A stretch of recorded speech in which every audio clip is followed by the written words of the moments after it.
আসসালামু আলাইকুম, সবাই কেমন আছেন? আশা করি সবাই অনেক অনেক ভালো আছেন। আল্লাহ আপনাদের সবাইকে ভালো রাখুক সে দোয়া করি। আজকে আমাদের 9 তারিখ হচ্ছে মের। আচ্ছা, এখন ফ্যাক্ট হচ্ছে আমাদের গত বুধবার বৃহস্পতিবার দিন আমরা একটা নিউজ পেয়েছি যেটাতে আমাদের এটা নেট ক্যাশ ফ্লো যেটা ছিল সেটা ডিক্রিজ হয়েছে। সেই কারণে আসলে প্রাইসটা ড্রপ করে। আর রিসেন্টলি আমরা একটা পোস্ট করেছিলাম, আপনি দেখেছেন কিনা জানি না। আমরা এখান থেকে বাই করেছিলাম, 6% আমাদের মোটামুটি প্রফিট টেক হয়েছে। যাই হোক, এটা নিয়ে আমাদের কোনো বড় ব্যাপার না। আমি আপনাকে এই মুহূর্তে পোস্ট দেখাতে চাচ্ছি না বা দেখাতে পারছি না। যাই হোক, এখন মূল ব্যাপারটা হচ্ছে আমাদের পরবর্তী স্টেপ কী হওয়া উচিত সেটা নিয়ে যদি আলাপ আলোচনা করি, তাহলে আমাদের প্রথম এখানে প্রাইসটা যেই এরিয়াতে আছে এখান থেকেও সে উঠতে পারে, এটা একটা পার্ট।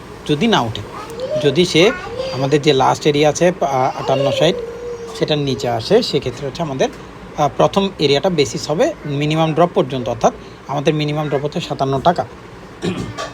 এখন প্রাইস যদি 57 টাকায় আসার সাথে সাথে মার্কেট উপরের দিকে যায়, তো আমাদের পরবর্তী যে স্টেপটা নেওয়া উচিত বা যেটা নিয়ে আমি আলাপ আলোচনা করতে যাচ্ছি এখন সেটাই। তো আমাদের যখনই মার্কেট মিনিমাম ড্রপ এরিয়াতে আসবে, মিনিমাম ড্রপ এরিয়া কেন, আমরা যদি এখানে লো এবং হাইয়ের, এই লো এবং হাইয়ের মাঝখানে এরিয়াকে মেজারমেন্টে নিয়ে আসি, তাহলে আমরা দেখতে পাবো প্রাইসটা সরি ডিলিট করতে হবে। আচ্ছা, এই যে প্রাইস, এই প্রাইসটা কী করছে, আমাদের এখানে ভেতরে বিলং করছে। তো বিলংয়ের যে এরিয়া মিনিমাম প্রাইস পয়েন্টে যদি আমি এইভাবে ধরি যে এটা আমার মিনিমাম প্রাইস পয়েন্ট, তাহলে 56-59 আমি দরকার নেই, আমি 57 ধরলাম অ্যাভারেজ। 57-এর নিচে যখনই মার্কেট নামবে 68-এর লেভেলে আমার মোটামুটি 54 টাকার আশেপাশে এই জায়গায়। এখন ফ্যাক্ট হচ্ছে আমরা সরাসরি কোনো ট্রেড বাই সেল কিছুই করব না। আমাদেরকে যে জিনিসটা করতে হবে সেটা হচ্ছে মার্কেট আসবে, আসার পরে আমাদেরকে ভলিউম ক্যান্ডেল দিতে পারে, ডাব্লিউ প্যাটার্ন দিতে পারে, আপনারা জানেন যারা আমার ভিডিও দেখে থাকেন মোস্ট অফ দ্য টাইম। তো আমরা এখানে আসবার পরে যখন প্রাইস মনে করেন ড্রপ করলো, যেখানে আছে এখান থেকে প্রাইস মনে করছি, আমি বলছি না এটা কালকে দিনই ড্রপ করবে, আসার পরে মনে করি এই প্রাইসের নিচে যখনই নামবে, এটা হচ্ছে 57-55 নিচে নামার পরে প্রাইস কিছুটা উপরে যাবে, গিয়ে হয়তো এখান পর্যন্ত আসবে, এসে আবার price minimum price drop area পর্যন্ত আসবে। তো যখন এখানে আসবে এরপরে হচ্ছে আমাদের মূল কাজটা শুরু। মিনিমাম ড্রপ পর্যন্ত আমরা ওয়েট করব, চেষ্টা করবো যেন এটার নিচে নামে, বেরাবার সেটা 57 টাকা হতে পারে, 56 টাকা হতে পারে, 54 টাকা 50 পয়সা, 55 টাকা হতে পারে, নো প্রবলেম। কারণ এখানে আমাদের কাছে একটা ফেয়ার ভ্যালু গ্যাপ আছে। হ্যাঁ, এই ফেয়ার ভ্যালু গ্যাপটা হচ্ছে এইটুকু পর্যন্ত। তো এই গ্যাপের মধ্যে আসার পরে প্রাইস যদি নামতে 53-72 পর্যন্ত নামে, আমি অনেক বেশি অবাক হব না। অর্থাৎ আমাদের মূল যে মুভমেন্টটা দরকার, অর্থাৎ দেখেন প্রাইস যখন, আমি জাস্ট আপনাদেরকে একটা জিনিস বুঝাই, এই যে প্রাইসটা আপনি দেখতে পাচ্ছেন, এই প্রাইসটা এখানে আসবার পরে কী করলো, মুভ আপ, দেন ড্রপ করছে, আবার মুভ আপ, কিন্তু প্রিভিয়াস হাইকে ব্রেক করেনি, প্রাইস মুভ আপ করার ট্রাই করছে, সেটাও পারেনি। প্রাইস যদি লো টেক করতে পারে, নতুন লো করতে পারে, প্রাইস আবার উপরে যাওয়ার চেষ্টা করবে, সেটা যেখান থেকেও কোথা থেকে করবে সেটা ইস্যু না। ইস্যুটা হচ্ছে প্রাইস এখানে নিচে নামার সাথে সাথে পরে যাওয়ার চেষ্টা করবে। কেন?